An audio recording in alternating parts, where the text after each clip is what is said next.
Always on the move with little likelihood of following COVID protocols is a group of persons which many insist are at risk of contracting and spreading the coronavirus. And with last night's arrival of the single-dose Johnson & Johnson COVID vaccine, there's another call for the government to give priority attention to the homeless. Krista Campbell has that story.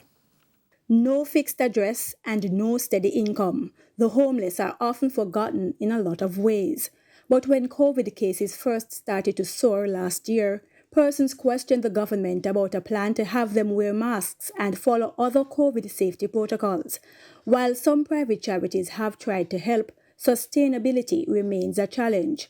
And now with the push for everyone to get vaccinated, once again the question, what about the homeless? TVJ News spoke with a homeless man in St. Catherine who did not want to be identified. I was riding past the clinic and my security guard called me and told me that they give me the dose, I must come over. And I went over there immediately and get it. He's been encouraging other homeless persons to get vaccinated, but says some of them are hesitant. However, those who spoke with TVJ News were eager to get vaccinated. If that's what the government say I need to protect myself and be immune from that thing, of course I would take it. Some of we have sense, we take it. Some of we not that dark and full food.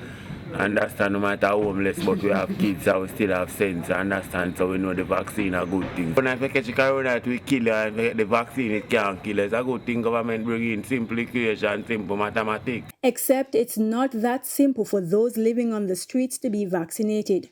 Ronald Harris, better known as Kingfish, says he's lived at the Linstead police station for 4 years.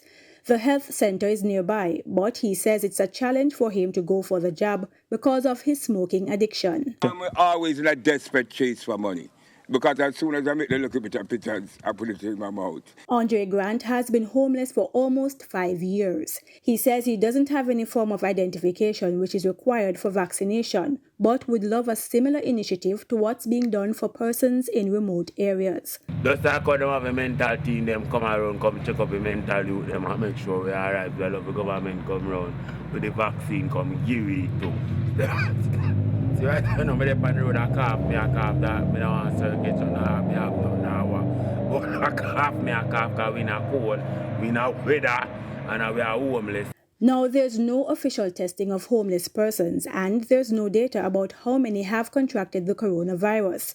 It's why opposition spokesperson on local government, Denise Daly, is again pushing for a national database on street people and also wants them to be first in line to receive the single-dose Johnson & Johnson vaccine, which arrived in the island Monday night. For those who are able to make a decision for themselves, we should persuade them.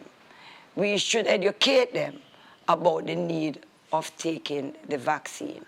For those who can't, I strongly believe we will have to administer in order to keep them safe. Krista Campbell, TVJ News.